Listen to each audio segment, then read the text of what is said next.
हरे कृष्णा, राधे राधे। आज के वीडियो में आप श्रवण करेंगे गुरुवार व्रत की कथा।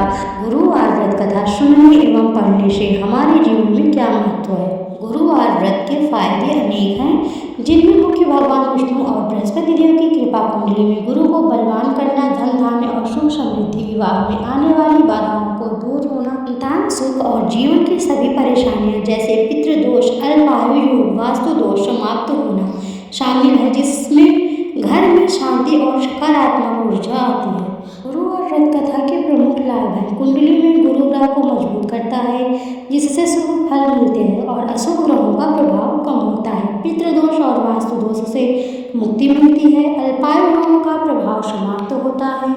धन संपत्ति और संपन्नता आती है। दरिद्रता दूर होती है। घर में सुख शांति और समृद्धि का वास होता है। मान सम्मान और प्रतिष्ठा बढ़ती है। रिश्तों में मधुरता आती है और पारिवारिक जीवन बेहतर होता है। विवाह में आ रही बाधाएं दूर होती हैं और सुखी वैवाहिक जीवन मिलता है। संतान प्राप्ति और संतान की उन्नति से जुड़ी समस्याएं हल होती हैं। जीवन की सभी परेशानियां और मानसिक कष्ट दूर होते हैं। यह व्रत उनके लिए सबसे ज्यादा लाभकारी है जिनकी कुंडली में गुरु कमजोर है। बृहस्पतिवार व्रत कथा। भारतवर्ष में एक प्रतापी और दानी राजा राज्य करता था। गरीबों और ब्राह्मणों की सहायता करता था। यह बात उसकी रानी को अच्छी नहीं लगती थी। वह न ही गरीबों को दान देती, न ही भगवान का पूजन करती थी और राजा को भी दान देने से मना किया करती थी। एक दिन राजा शिकार खेलने वन को गए हुए थे तो रानी महल में अकेली थी। उसी समय बृहस्पति देव साधु वेश में राजा के महल में भिक्षा के लिए गए और भिक्षा मांगी। रानी ने भिक्षा देने से इनकार किया और कहा, हे साधु महाराज, मैं तो दान पुण्य से तंग आ गई हूँ। मेरा पति सारा धन लुटाते रहते हैं। मेरी इच्छा है कि हमारा धन नष्ट हो जाए, फिर न रहेगा बांस, न बजेगी बांसुरी। साधु ने कहा, देवी तुम तो बड़ी विचित्र हो। धन संतान तो सभी चाहते हैं, पुत्र और लक्ष्मी तो पापी की घर होने चाहिए। यदि तुम्हारे पास अधिक धन है तो भूखों को भोजन दो, प्यासों के लिए प्याऊ बनाओ, मुसाफिरों के लिए धर्मशालाएं खुलवाओ। जो निर्धन कुमारी कन्याएं का विवाह नहीं कर सकती उनका विवाह करा दो। ऐसे और कई काम हैं जिनके करने से तुम्हारा यश लोक परलोक में फैलेगा। परंतु रानी पर उपदेश का कोई प्रभाव न पड़ा। वह बोली, महाराज आप मुझे कुछ न समझाएं, मैं ऐसा धन नहीं चाहती जो हर जगह बांटती फिरूं। साधु ने उत्तर दिया, यदि तुम्हारी ऐसी इच्छा है तो तथास्तु। तुम ऐसा करना कि बृहस्पतिवार को घर लेकर पीली मिट्टी से अपना सिर धोकर स्नान करना, भट्टी चढ़ाकर कपड़े धोना। ऐसा करने से आपका सारा धन नष्ट हो जाएगा। इतना कहकर वह साधु महाराज वहां से आलोक हो गए। साधु के अनुसार कई बातों को पूरा करते हुए रानी को केवल 3 बृहस्पतिवार ही बीते थे कि उसकी समस्त धन संपत्ति नष्ट हो गई। भोजन के लिए राजा का परिवार तरसने लगा। तब एक दिन राजा ने रानी से बोला कि हे रानी, तुम यहीं रहो, मैं दूसरे देश को जाता हूँ, क्योंकि यहाँ पर सभी लोग मुझे जानते हैं, इसलिए मैं कोई छोटा कार्य नहीं कर सकता। ऐसा कहकर राजा परदेश चला गया। वहाँ वह जंगल से लकड़ी काट कर लाता और शहर में बेचता। इस तरह वह अपना जीवन व्यतीत करने लगा। इधर राजा के परदेश जाते ही रानी और दासी दुखी रहने लगी। एक बार जब रानी और दासी को 7 दिन तक बिना भोजन के रहना पड़ा तो रानी ने अपनी दासी से कहा, हे दासी, पास ही के नगर में मेरी बहन रहती है, वह बड़ी धनवान है, तो उसके पास जा और कुछ ले आ ताकि थोड़ी बहुत गुजर बसर हो जाए। दासी रानी की बहन के पास गई। उस दिन गुरुवार था और रानी की बहन उस समय बृहस्पतिवार की कथा सुन रही थी। दासी ने रानी की बहन को अपनी रानी का संदेश दिया, लेकिन रानी की बड़ी बहन ने कोई उत्तर नहीं दिया। जब दासी को रानी की बहन से कोई उत्तर नहीं मिला तो वह बहुत दुखी हुई और उसे क्रोध भी आया। दासी ने वापस आकर रानी को सारी बात बता दी। सुनकर रानी ने अपने भाग्य को कोसा। उधर रानी की बहन ने सोचा कि मेरी बहन की दासी आई थी, परंतु मैं उससे नहीं बोली, इससे वह बहुत दुखी हुई होगी। कथा सुनकर और पूजन समाप्त करके वह अपनी बहन के घर आई और कहने लगी, हे बहन, मैं बृहस्पतिवार का व्रत कर रही थी, तुम्हारी दासी मेरे घर आई थी, परंतु जब तक कथा होती है तब तक ना तो उठते हैं और ना ही बोलते हैं, इसलिए मैं नहीं बोली। कहो दासी क्यों गई थी? रानी बोली, बहन तुमसे क्या छुपाऊं, हमारे घर में खाने तक को अनाज नहीं था। ऐसा कहते कहते रानी की आंखें भर आई। उसने दासी समेत पिछले 7 दिनों से भूखे रहने तक की बात अपनी बहन को विस्तार पूर्वक सुना दी। रानी की बहन बोली, देखो बहन, भगवान बृहस्पति देव सबकी मनोकामना पूर्ण करते हैं। देखो शायद तुम्हारे घर में अनाज रखा हो। पहले तो रानी को विश्वास नहीं हुआ, पर बहन के आग्रह करने पर उसने अपनी दासी को अंदर भेजा तो उसे सचमुच अनाज से भरा एक घड़ा मिल गया। यह देखकर दासी को बड़ी हैरानी हुई। दासी रानी से कहने लगी, हे रानी, जब हम तुमको भोजन नहीं मिलता तो व्रत ठीक तो करते हैं, इसलिए क्यों ना इनसे व्रत और कथा की विधि पूछ ली जाए ताकि हम भी व्रत कर सके। तब रानी ने अपनी बहन से बृहस्पतिवार व्रत के बारे में पूछा। उसकी बहन ने बताया, बृहस्पतिवार के व्रत में चने की दाल और मुनक्का से विष्णु भगवान का केले की जड़ में पूजन करें तथा दीपक जलाएं, व्रत कथा सुने और पीला भोजन ही करें, इससे बृहस्पति देव प्रसन्न होते हैं। व्रत और पूजन विधि बताकर रानी की बहन अपने घर को लौट गई। 7 दिन के बाद जब गुरुवार आया तो रानी और दासी ने व्रत रखा। गुड़शाल में जाकर चना और गुड़ लेकर आई, फिर उससे केले की जड़ तथा विष्णु भगवान का पूजन किया। अब पीला भोजन कहाँ से आए, इस बात को लेकर दोनों बहुत दुखी थी। चूंकि उन्होंने व्रत रखा था इसलिए बृहस्पति देव उनसे प्रसन्न थे, इसलिए वे एक साधारण व्यक्ति का रूप धारण कर 2 थालों में सुंदर पीला भोजन दासी को दे गए। भोजन पाकर दासी प्रसन्न हुई और फिर रानी के साथ मिलकर भोजन ग्रहण किया।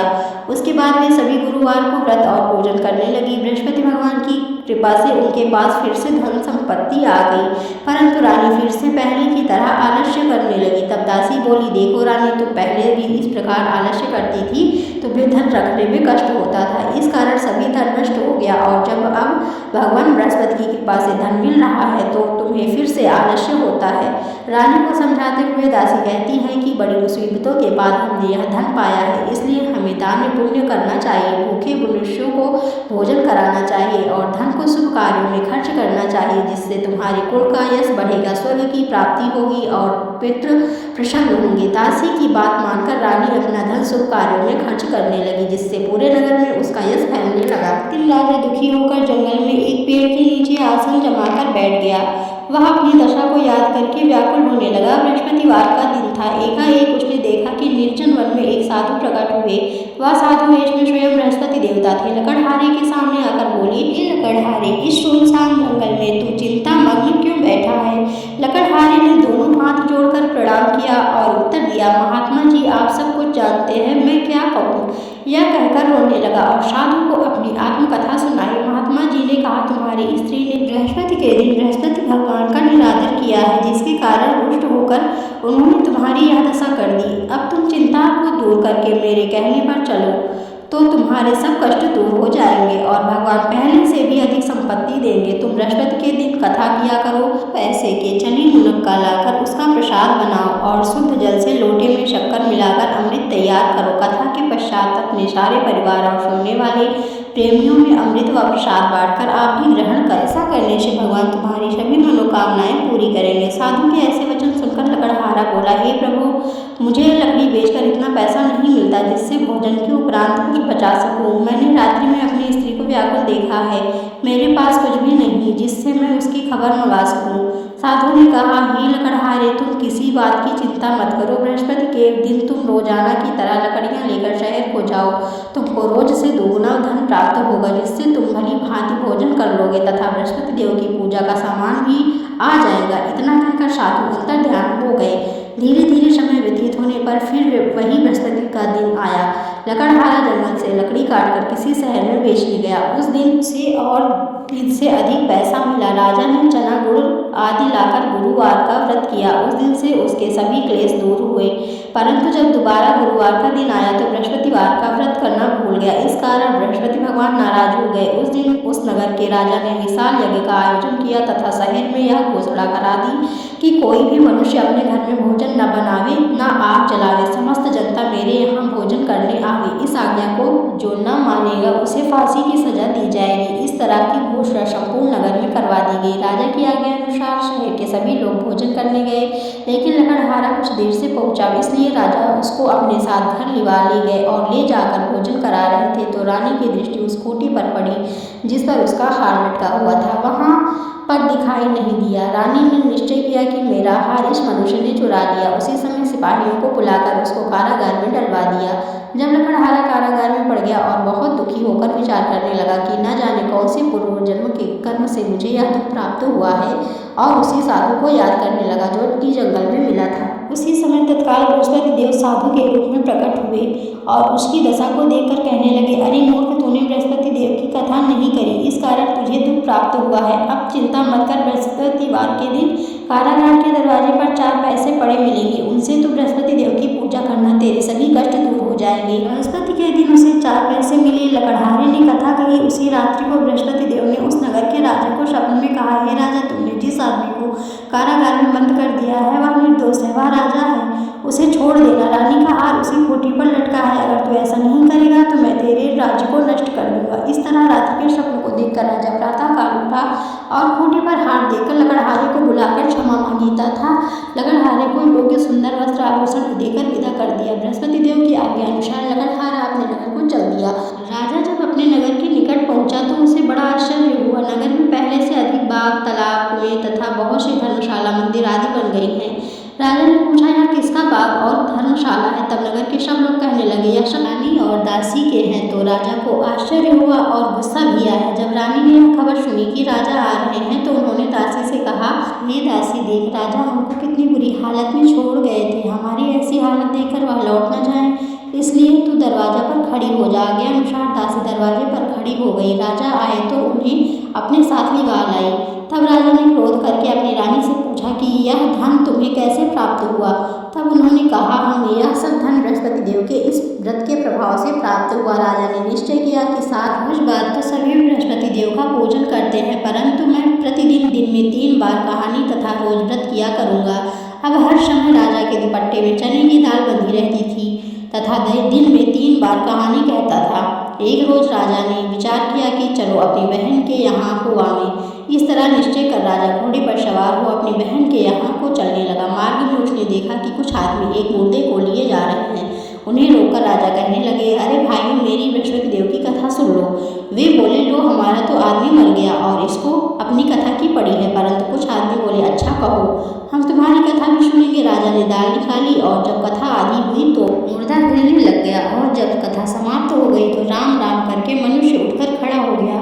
आगे मार्ग में उसे एक किसान खेत में हल चलाता मिला। राजा ने उसे देखा और उससे बोला, अरे भैया, तुम मेरी बृहस्पतिवार की कथा सुन लो। किसान बोला, जब तक मैं तेरी कथा सुनूंगा तब तक 4 हरैया जोत लूंगा, जा अपनी कथा किसी और को सुनाना। इस तरह राजा आगे चलने लगा। राजा के हटते ही बैल पछाड़ खाकर गिर गए तथा किसान के पेट में बड़ी जोर का दर्द होने लगा। उस समय उसकी माँ रोटी लेकर आई। उसने जब यह देखा तो अपने पुत्र से सब हाल पूछा और बेटे ने सभी हाल कह दिया। तो बुढ़िया दौड़ी दौड़ी उस घुड़सवार के पास गई और उससे बोली कि मैं तेरी कथा सुनूंगी, तू अपनी कथा मेरे खेत पर चलकर ही कहना। राजा ने बुढ़िया के खेत पर जाकर कथा कही। इसके सुनते ही वह बैल उठ खड़ा हुआ तथा किसान के पेट का दर्द भी बंद हो गया। राजा अपनी बहन के घर पहुंचा। बहन ने भाई की खूब मेहमानी की। दूसरे रोज प्रातःकाल राजा जगा तो वह देखने लगा कि सब लोग भोजन कर रहे हैं। राजा ने अपनी बहन से कहा, ऐसा कोई मनुष्य है जिसने भोजन नहीं किया हो, मेरी बृहस्पतिवार की कथा सुन ले। बहन बोली, हे भैया, यह देश ऐसा ही है कि पहले यहाँ लोग भोजन करते हैं, बाद में अन्य काम करते हैं। अगर कोई पड़ोस में हो तो देखा हो। ऐसा कहकर देखने चली गई, परंतु उसे कोई ऐसा व्यक्ति नहीं मिला जिसने भोजन न किया हो। अतः वह एक कुम्हार के घर गई जिसका लड़का बीमार था। मालूम हुआ कि उनके यहाँ 3 रोज से किसी ने भोजन नहीं किया है। रानी ने अपने भाई की कथा सुनने के लिए कुम्हार से कहा। वह तैयार हो गया। राजा ने जाकर बृहस्पतिवार की कथा कही, जिसको सुनकर उसका लड़का ठीक हो गया। अब तो राजा की प्रशंसा होने लगी। एक रोज राजा ने अपनी बहन से कहा कि हे बहन, हम अपने घर को जाएंगे, तुम भी तैयार हो जाओ। राजा की बहन ने अपनी सास से कहा। सास ने कहा, हाँ चली जा, परंतु अपने लड़कों को मत ले जाना क्योंकि तेरे भाई की कोई औलाद नहीं है। बहन ने अपने भैया से कहा, हे भैया, मैं तो चलूंगी पर कोई बालक नहीं जाएगा। राजा बोला, जब कोई बालक नहीं चलेगा तब तुम क्या ही करोगी? दुखी मन से राजा अपने नगर को लौट आया। राजा ने अपनी रानी से कहा, हम निर्वंशी हैं, हमारा मुँह देखने का धर्म नहीं है और कुछ भोजन आदि नहीं किया। रानी बोली, हे प्रभु, बृहस्पति देव ने हमें सब कुछ दिया, हमें औलाद भी अवश्य देंगे। उसी रात को बृहस्पति देव ने राजा से स्वप्न में कहा, हे राजा, उठ, सभी सोच त्याग दे, तेरी रानी गर्भ से है। राजा की यह बात सुनकर बड़ी खुशी हुई। 9वें महीने में उसके गर्भ से एक सुंदर पुत्र पैदा हुआ। तब राजा बोला, हे रानी, स्त्री बिना भोजन के रह सकती है पर बिना कहे नहीं रह सकती। जब मेरी बहन आवे तुम उससे कुछ कहना मत। रानी ने सुनकर हाँ कर दिया। जब राजा की बहन ने यह शुभ समाचार सुना तो वह बहुत खुश हुई तथा बधाई लेकर अपने भाई के यहाँ आई। तभी रानी ने कहा, घोड़ा चढ़कर तो नहीं आई, गधा चढ़ी आई। राजा की बहन बोली, भाभी, मैं इस प्रकार न कहती तो तुम्हें औलाद कैसे मिलती? बृहस्पति देव ऐसे ही हैं जैसी जिसके मन में कामनाएं हैं सभी को पूर्ण करते हैं। जो सद्भावना पूर्वक बृहस्पतिवार का व्रत करता है एवं कथा पढ़ता है अथवा सुनता है, दूसरों को सुनाता है, बृहस्पति देव उसकी सभी मनोकामनाएं पूर्ण करते हैं। बृहस्पति देव महाराज की जय हो।